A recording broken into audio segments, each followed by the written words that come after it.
Shalom. Sekali lagi shalom. Shalom.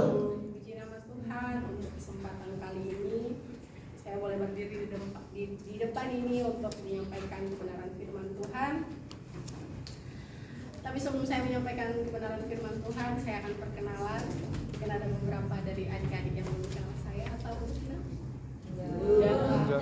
Belum sama sekali. Oke, perkenalkan nama saya Diah Safikalaya. Saya sekarang semester 7. Saya berasal dari Pulau Nias Selatan. Dan nah itu saja lah kayaknya perkenalan saya. Mungkin kalau masih mulai bisa pribadi.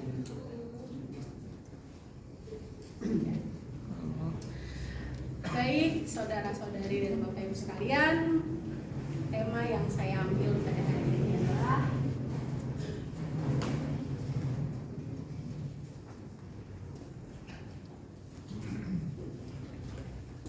hope for the best and prepare for the worst.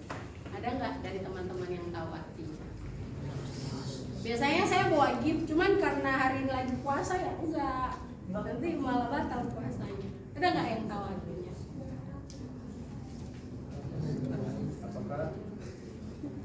Ada yang tahu. Berharap yang terbaik dan bersiap untuk yang terburuk. Amin. Untuk kita bisa mengetahui arti dari tema pada hari ini, mari kita sama-sama buka Alkitab kita dari 1 Tesalonika pasalnya yang keempat, ayat yang ke-13 sampai yang ke-18.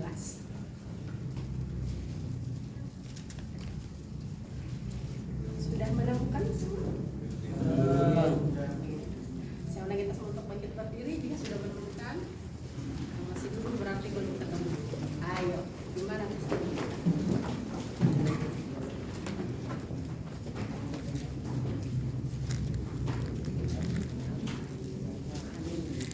Kita akan membacakan firman ini secara responsorial. Kaum pria akan membacakan ayat yang ganjil dan kaum wanita-wanita akan membacakan ayat yang genap. Di atas perikop kedatangan Tuhan. Selanjutnya kami tidak mau saudara-saudara bahwa kamu tidak mengetahui tentang mereka yang meninggal, supaya kamu jangan berduka cita seperti orang lain yang tidak mempunyai pengharapan. Karena jikalau kita percaya bahwa Yesus telah mati dan telah bangkit, maka kita percaya juga bahwa mereka yang telah meninggal dalam Yesus akan dikumpulkan Allah bersama-sama dengan Dia. ini kami katakan kepadamu dengan firman Tuhan, kita yang hidup, yang masih tinggal sampai kedatangan Tuhan, sekali-kali tidak akan mendahului mereka yang telah meninggal. Sebab pada waktu tanda diberi, yaitu pada waktu penghulu malaikat berseru dan sangkakala Allah berbunyi, maka Tuhan sendiri akan turun dari surga dan mereka yang mati dalam Kristus akan lebih dahulu bangkit. Sudah itu kita yang hidup, yang masih tinggal, akan diangkat bersama-sama dengan mereka dalam awan menyongsong Tuhan di angkasa. Demikianlah kita akan selama-lamanya bersama dengan Tuhan. Kita bersama-sama. Karena itu Timbulkanlah seorang akan yang lain dengan perkataan ini. Amin. Haleluya. Silakan kembali. Kalau hari ini tema saya terdapat kata hope, berarti ada terbesit suatu harapan yang akan kita bahas. Tapi sebelum kita masuk ke dalam tema, kita perlu tahu terdahulu kenapa sih siapa yang nulis surat Tesalonika? Jun. Ya. Kenapa Paulus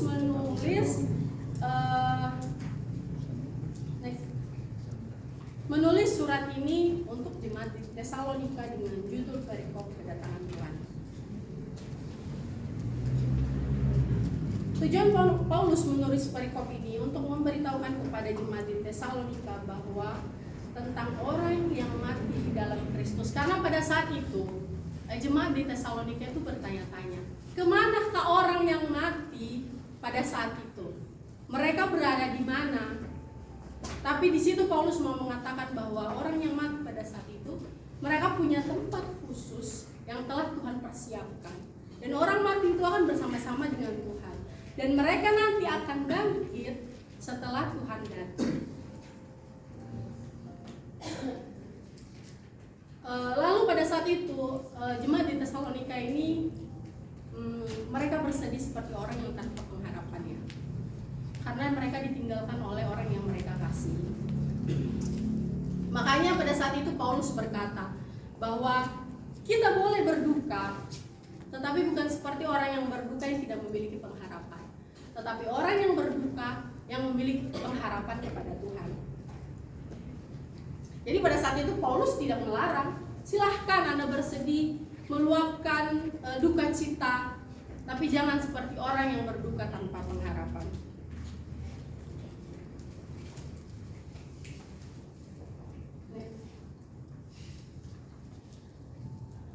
Perlu kita ketahui bahwa kematian adalah perpisahan yang sangat menyakitkan. Betul apa betul? Atau ada yang lebih sakit selain kematian? Atau ada yang lebih sakit selain kita ditinggalkan oleh orang yang sangat kita sayangi, oleh orang yang menjadi support kita? Kayak kata gini loh, kayak aku ini hidup untuk dia, tapi kalau dia udah meninggal, untuk apa saya hidup gitu kan? Pernah nggak ada yang kayak berpikir seperti itu? Oh, dia support sistem saya, dia support saya, kalau dia sudah meninggal, untuk apa lagi saya hidup? Itu namanya orang yang tidak punya pengharapan. Lalu saya ada scroll di internet tentang tradisi-tradisi di beberapa suku di saat mereka ditinggalkan oleh orang-orang yang mereka sayangi, di saat mereka mengadakan acara kayak menunjukkan bahwa saat itu mereka sedang berkabung. Ada dari suku Dani, Papua ini. Jadi jika dari keluarga itu ada yang meninggal, maka saudara perempuan dari keluarga itu harus memotong salah satu jarinya dan menjadikan jarinya itu hadiah untuk orang yang meninggal. Dia memotong jadi kayak tanda, ini hadiah buat mereka yang telah meninggal. Lalu ada juga dari masyarakat di Fugao di Filipina, yaitu di saat ada orang meninggal, yang meninggal itu akan didudukkan di depan rumah yang meninggal tersebut, terus tangan dan kakinya diikat, lalu matanya ditutup.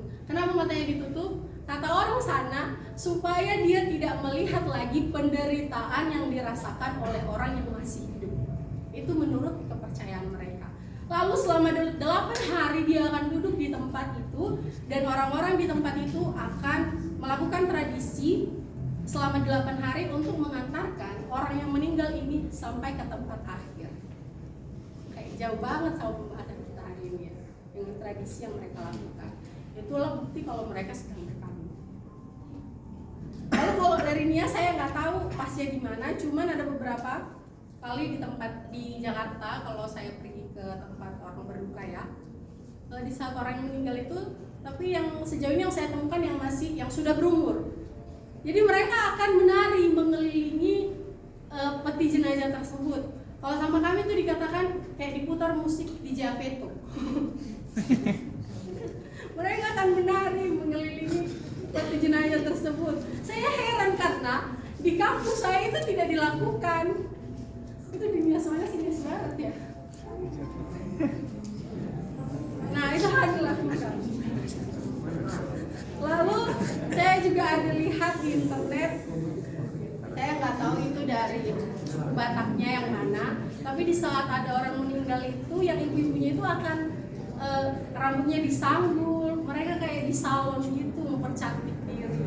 Padahal saat itu mereka sedang keadaan berduka atau berkabung.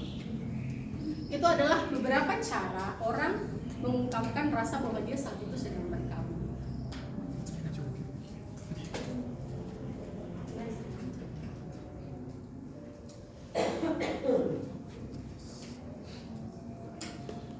Lalu di 1 Timotius 4 ayat 10, ada yang bisa baca? Kalau Timotius 4 ayat 10. Hai kan? 1 Timotius 4 ayat 10. Itulah sebabnya kita berjerih payah dan berjuang karena kita menaruh pengharapan kita kepada Allah. Menaruh harapan kita kepada Allah yang hidup, Juru Selamat semua manusia, terutama mereka yang percaya. Orang yang berpegang harapan. Enggak, cepat sampai yang percaya. Itulah sebabnya kita berjerih payah dan berjuang karena kita menaruh pengharapan kita kepada Allah yang hidup, Juru Selamat semua manusia, terutama mereka yang percaya. Teman-teman sekalian, Bapak Ibu, di saat kita dihadapkan dengan situasi duka yang menyakitkan hati kita, karena kita ditinggalkan oleh orang yang kita kasih, kayak kita udah tidak bisa melihat fisiknya lagi, bagaimana rupanya, bagaimana kalau kita bersama-sama dengan dia. Makanya kayak banyak orang yang putus asa di saat mereka ditinggalkan oleh orang yang mereka kasih. Kadangkala kebanyakan orang kayak memilih, ya sudah, untuk apa lagi saya hidup gitu. Tapi saya yakin dan percaya bahwa di tempat ini tidak ada kita yang melakukan hal seperti itu, walaupun kita ditinggalkan oleh orang yang sangat kita cintai, yang sangat kita sayangi, bahwa kita yakin orang yang meninggalkan kita ini udah mempunyai tempat yang khusus yang telah dipersiapkan oleh Tuhan. Lalu apa pekerjaan kita yang masih hidup? Apakah kita akan larut-larut dalam kesedihan kita? Apakah kita akan terus menangis sampai maut menjemput kita? Tentu jangan, karena itu bukan seperti yang Tuhan mau. Makanya di Timotius ini berkata kita harus berjuang. Ada Yesus Kristus yang menjadi juru selamat kita. Orang yang berpengharapan bukanlah orang yang pasif, murung atau tidak berdaya, melainkan orang yang percaya diri, bekerja dan berjuang. Orang yang berharap bukan hanya duduk, diam, dan menunggu. Kalian udah kayak kita semua nih dalam hati udah, aku hanya berharap pada Tuhan. Pokoknya Tuhan Yesus itu baik, saya sangat berharap. Tapi kamu hanya duduk. Kamu tidak melakukan apa-apa. Jadi kamu mengharapkan apa dari Tuhan? Kayak jatuh aja gitu dari langit. Ini buat kamu. Kayak Tuhan, aku mau skripsiku sampai bab 5. Tapi kamu tidak ngapa-ngapain, gak dikerjain. Udah jadi beban pikiran kan, meledak-ledak di otak. Tapi gak dikerjain. Gak ada artinya. Tuhan, saya mau menjadi orang yang baik, yang bisa memberkati orang-orang di sekitar saya. Lihat orang aja kita gak mau. Lihat sedikit aja kita tidak mau. Udah menyombongkan diri.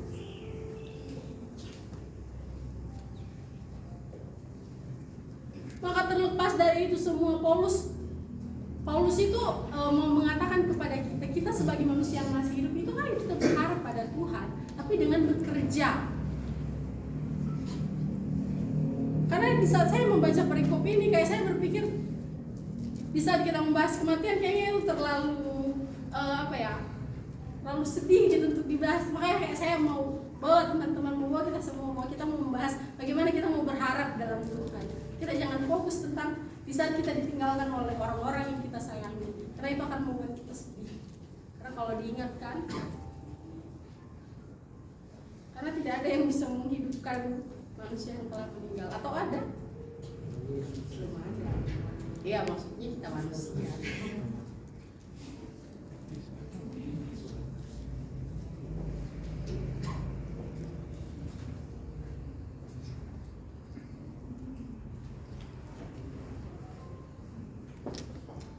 Lalu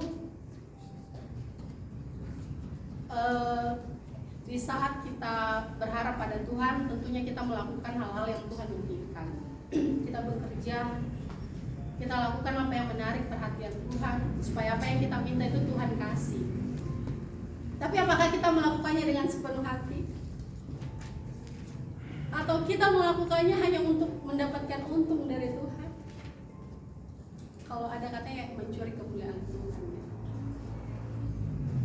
Kita datang pada Tuhan hanya di saat kita terpuruk, saat kita jatuh. Saya ada ilustrasi tentang bagaimana orang yang tidak memiliki pengharapan itu seperti apa. Jadi ada seorang yang melamar kerja, dua orang yang sedang melamar pekerjaan. Yang satu dia hanya membuat satu lamaran kerja dan yang satu dia membuat 10 lamaran kerja. Mereka sama-sama menaruh CV itu di kantor yang mereka mau lamar kerja. Dan dua-duanya sama-sama tidak lewat, tidak diterima. Lalu yang membuat 10 tadi, dia masih tetap berjuang, dia cari perusahaan yang mau menerima dia. Tapi yang satu tadi hanya berdiam diri karena dia berpikir, saya kan udah diterima di perusahaan ini. Kalau saya ke tempat yang lain ya tetap nggak diterima lah. Dari awal aja saya tidak diterima. Kayak dia udah putus asa duluan. Lalu satu lagi, di saat kita diperhadapkan dengan kayak ada ini, apa sih itu namanya? Turnamen tinju. Kita lihat lawan kita yang kayak ototnya besar, dia kayak mustahil untuk kita buat dia kalah. Tapi hadiahnya sangat menggiurkan gitu kan. Tapi karena dari awal kita yakin bahwa kita tidak akan menang, kita tidak akan melakukan apa-apa. Kita tidak akan melatih diri kita supaya kita bisa memiliki otot seperti orang itu. Karena apa? Yang dari awal tadi kita sudah tidak percaya sama diri sendiri bahwa kita tidak akan bisa mengalahkan orang tersebut. Tapi bagaimana kalau dibalik? Kita sudah yakin duluan, dia pasti kalah. Tentunya kita akan melakukan apa dalam diri kita? Kita akan berlatih. Apapun nanti hasilnya, yang penting saya mau melakukan yang terbaik. Begitu. Jadi di tengah-tengah keterpurukan kita, tengah-tengah duka kita lakukan hal yang menyenangkan hati Tuhan untuk meninggalkan duka itu. Jangan tetap stay di situ saja. Berdoa dan bekerja. Ya, berdoa dan bekerja. Amin. Karena tidak akan jatuh begitu saja. Next. Prepare for the worst. Mempersiapkan diri untuk menghadapi hal-hal yang tidak kita inginkan dengan belajar tentang kesabaran, ketulusan, kerendahan hati, penguasaan diri, dan sikap hati yang benar. Kita belajar untuk mengandalkan hikmat dan kekuatan yang dari Tuhan. Apa jadinya jika kita tidak pernah berada di bawah? Mungkin saja kita akan semakin bermegah dengan kekuasaan sendiri. Apakah ada di tengah-tengah kita yang mengalami hal tersebut? Kayak selalu bisa gitu, ngelakuin ini bisa, itu bisa, semuanya bisa. Lalu tiba-tiba di saat kita dihadapkan dengan hal yang kita tidak inginkan, kita menyalahkan Tuhan. Tuhan sudah tidak mengasihi saya. Tuhan berpaling dari saya. Pernahkah kita memikirkan hal seperti itu? Pernah tidak? Pernah. Karena kita sebagai manusia, kita menyalahkan Tuhan, padahal kita sendiri yang salah. Tapi karena itu tadi, kita merasa benar, kita bermegah diri, apa yang saya lakukan ini sudah benar. Tiba-tiba di saat kita diperhadapkan dengan hal yang tidak kita inginkan, kita salahkan Tuhan.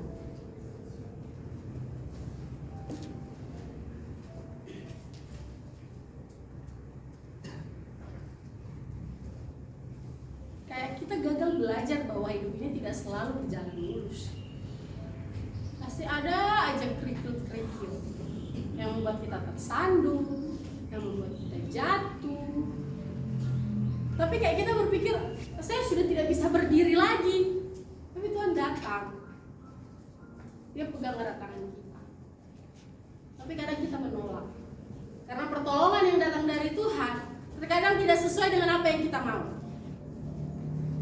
Atau di sini ada yang selalu doanya dijawab oleh Tuhan.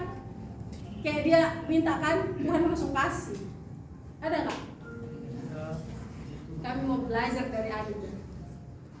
Kalau ada ya, tapi sepertinya tidak ada.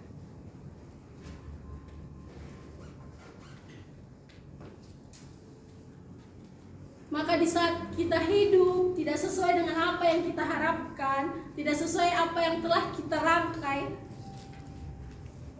kita jangan menyalahkan Tuhan. Mungkin kecewa wajar ya, tapi sekecewanya kita, jangan pernah kita berpaling dari Tuhan. Karena tidak akan datang pertolongan dari hal lain selain dari Tuhan. Amin. Amin. Kita harus tahu bahwa Tuhan itu sangat baik dalam hidup kita. Makanya di perikop ini dikatakan ada tempat khusus untuk mereka yang mati dan kita yang masih hidup. Fokus untuk menjalani kehidupan. Biarlah yang telah meninggal, kayak kehidupannya sudah berhenti sampai di situ. Tapi kita harus tetap untuk melanjutkan setiap kehidupan kita. Kita tetap menaruh kepercayaan kita kepada Tuhan. Untuk kita mau diangkat bersama-sama dengan Tuhan, berarti kita harus apa? Kita harus percaya pada Tuhan. Tuhan sudah memberikan kita keselamatan. Lalu bagaimana kita mengelola keselamatan itu dalam diri kita? Bagaimana kita memuliakan Tuhan? Jadi saya mau di saat kita diperhadapkan dengan hal buruk yang kita merasa pun tidak sanggup, Tuhan kayak sudah angkat tangan, kembali lagi, tidak ada pertolongan lain yang datang selain daripada Tuhan. Marilah terus berharap pada Tuhan, karena yang terbaiklah yang Tuhan berikan dalam hidup. Amin.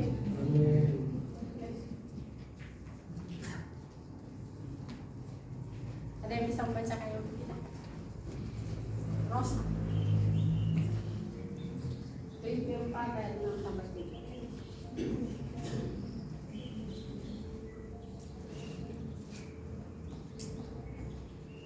Filipi pasal 4 ayat 6 sampai 7. Filipi pasal 4 ayat 6 sampai 7. Janganlah hendaknya kamu khawatir tentang Yang keras suaramu kalau enggak kau di depan. Filipi 4 ayat 6 sampai 7. Janganlah hendaknya kamu khawatir tentang apapun juga, tetapi nyatakanlah dalam segala hal keinginanmu kepada Allah dalam doa dan permohonan dengan ucapan syukur. Damai sejahtera Allah yang melampaui segala akal akan memelihara hati dan pikiranmu dalam Kristus Yesus. Amin. Next. Di saat kita dihadapkan dengan kedustaan, kita boleh berduka.